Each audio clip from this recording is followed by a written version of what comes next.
Son las 7:44 de la mañana. A esta hora quiero darle la bienvenida al ingeniero Roberto Aspiazu. Él es vicepresidente de la Cámara de Energía del Ecuador. Gracias por estar con nosotros. Buenos días. Gracias por la invitación, Liz, y a sus órdenes. Importante analizar las implicaciones también de la consulta popular en la que los ecuatorianos nos tendremos que pronunciar este 20 de agosto si apoyamos o no el que continúe la actividad petrolera en el bloque 43 del Yasuní. Y quiero empezar por ahí, preguntándole por qué usted considera que es nefasto para el país en caso de que se imponga el sí en esta consulta popular.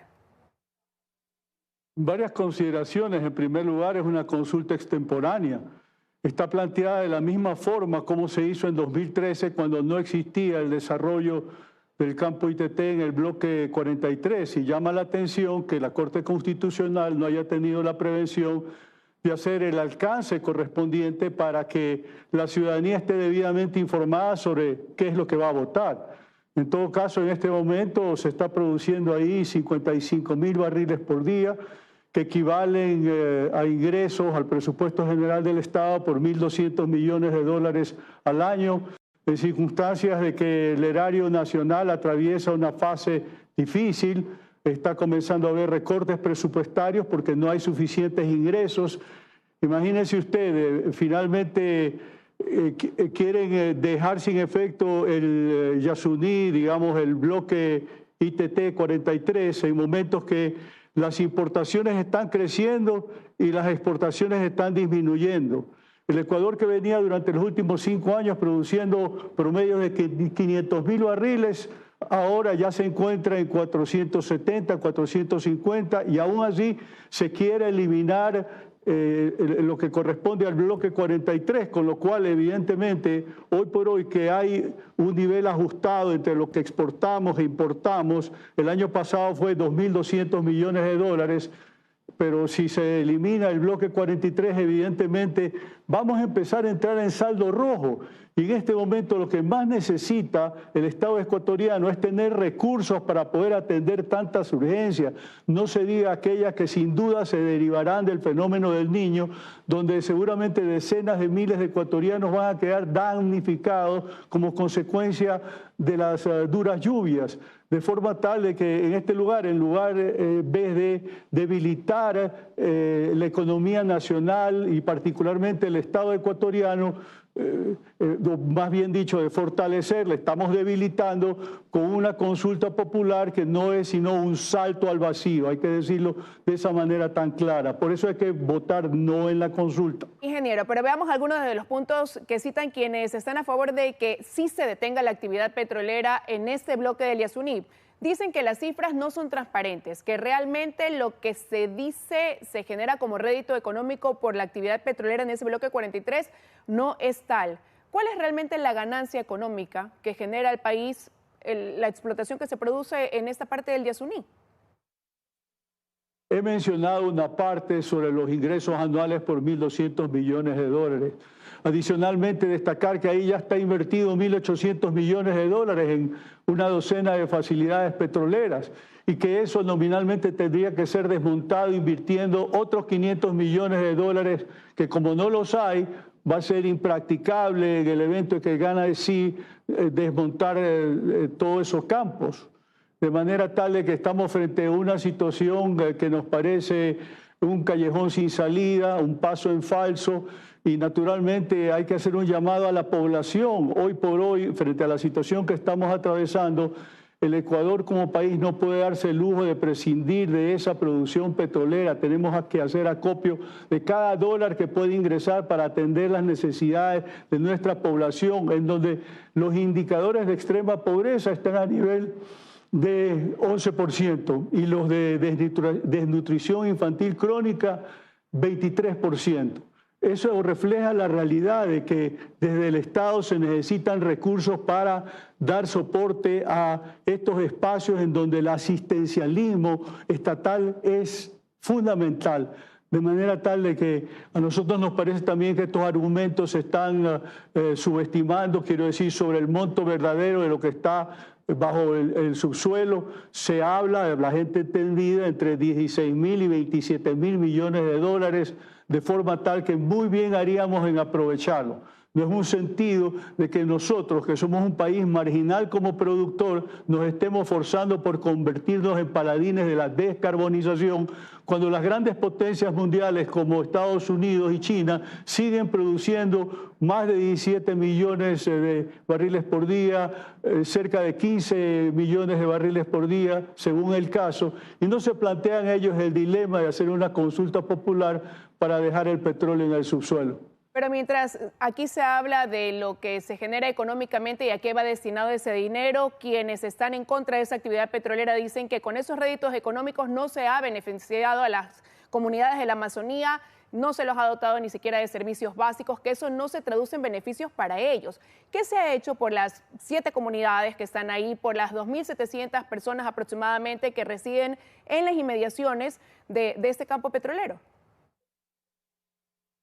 Los beneficios son múltiples. Se acaba de realizar una visita de una treintena de periodistas al bloque 43, de forma tal que en los medios de comunicación se va a estar informando del particular, incluido lo relacionado al cumplimiento de la licencia ambiental correspondiente, porque esto no es pues que ahí se hace cualquier cosa y hemos vuelto a la explotación petrolera de los años 70 o los años 80. Es decir, ahí se cumple con rigurosos estándares de carácter mundial, de forma tal de que no hay hoy en día, y no se han hecho denuncias tampoco en los años recientes, de que en bloque ITT hay un problema mayor en lo que tiene que ver a este particular que tanto preocupa a los ambientalistas. Por lo demás, destacar de que cuando se comenzó a operar el campo en 2014, se constató que ahí ya no había sino bosque secundario, no había bosque primario. Es decir, los taladores habían entrado desde el Perú, se habían llevado la manera con valor comercial, y bueno, pues con eso les quiero decir que ya en ese momento no había lo que dicen las tribus no contactadas.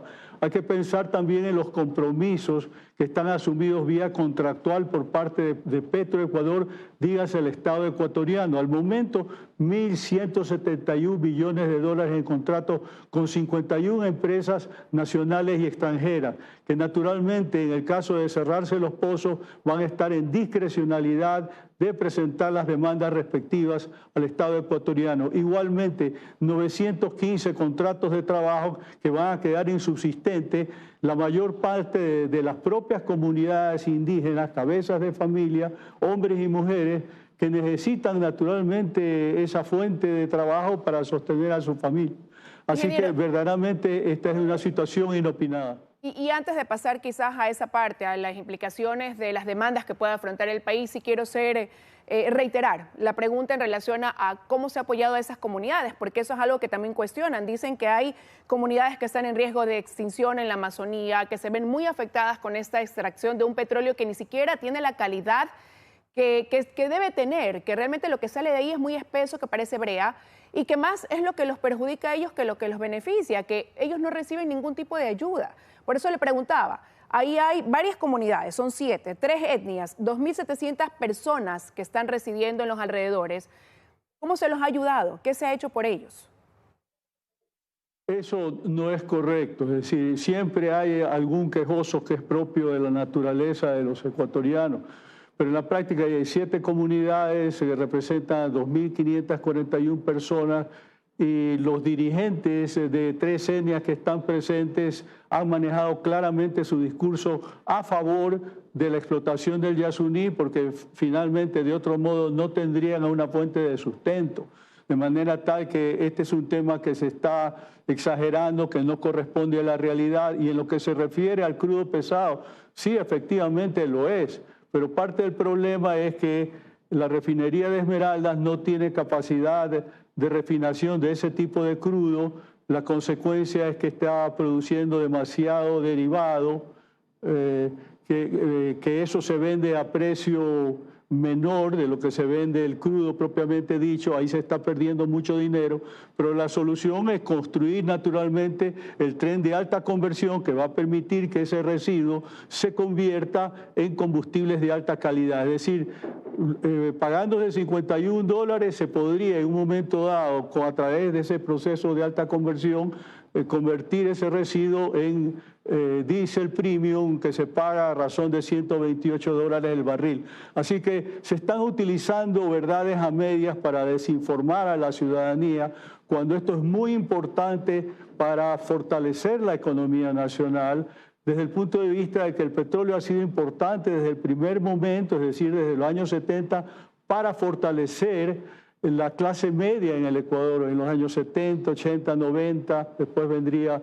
la dolarización, y sigue teniendo una gravitación significativa, importante en el marco de la economía nacional, particularmente de la economía del Estado ecuatoriano, para asistir a la población más pobre con obras de infraestructura, proyectos de agua potable, alcantarillado, centros de educación, salud, de manera tal de que no podemos subestimar la importancia de este factor que yo estoy señalando, más aún cuando estamos a puertas del fenómeno del Niño, que va a significar naturalmente la exigencia de muchos recursos provenientes del Estado para atender a la gente que seguramente va a quedar damnificada. Ingeniero, usted decía, hay compromisos contractuales con terceros ya adquiridos por más de $1.000 millones, hay una inversión de más de $1.000 millones. Desmontar todo eso en caso de que gane el sí para que se suspenda la actividad, $500 millones más. Pero a más de eso, hay quienes dicen que de suspenderse la actividad se pondría en riesgo la dolarización. ¿Ustedes lo consideran también así? Evidentemente la dolarización se fundamenta en la entrada, salida de dólares, apuntamos a tener una balanza positiva en lo que eso se refiere, e históricamente el petróleo ha sido un factor de estabilidad en lo que tiene que ver justamente con el asentamiento, el afianzamiento de la dolarización, y desde luego pues es un tema que no deja de preocupar, perder un ingreso importante. Y una cuestión adicional que no le hemos hablado es la imagen del país. Es decir, si hoy por hoy nos metemos y cambiamos las reglas del juego, que tiene una empresa estatal que está haciendo una explotación petrolera a toda regla, cumpliendo con las disposiciones legales, y de repente se le dice que no lo puede continuar haciendo, imagínense cómo va a ser percibido eso desde el exterior, agentes internacionales que eventualmente tienen interés en hacer inversión en actividades extractivas en el país. Desde luego no las van a hacer. Y finalmente eso es lo único que va a marcar un cambio verdaderamente en lo que significa dar un salto cualitativo, cuantitativo en lo que tiene que ver con el desempeño de la economía nacional. ¿Este fallo de la Corte Constitucional fue precipitado quizás? Absolutamente. Yo estoy totalmente decepcionado con esa actuación, porque han debido considerar que no era el momento para llevar adelante esta consulta popular interpuesta forzosamente con elecciones generales como consecuencia de una crisis política, con muerte cruzada, con disolución de la Asamblea Nacional y naturalmente exponiendo la propia consulta a la politiquería, de la demagogia y de muchos candidatos que seguramente estarán alentando el sí, alineados naturalmente o procurando captar el voto de la gente joven. Pero en base a los argumentos que he expuesto en esta entrevista, desde luego, el voto tiene que ser no. Quiero agradecerle por su análisis esta mañana aquí en 24 horas. Que tenga un buen día, ingeniero Espiazu. Muchas gracias, Liz, por la entrevista. Buenos días. Con eso de aquí ya estamos concluyendo esta emisión de 24 horas. Milton y amigos, ahí estás. Quieren enseguida las noticias locales. Tengan buen día. Buenos días.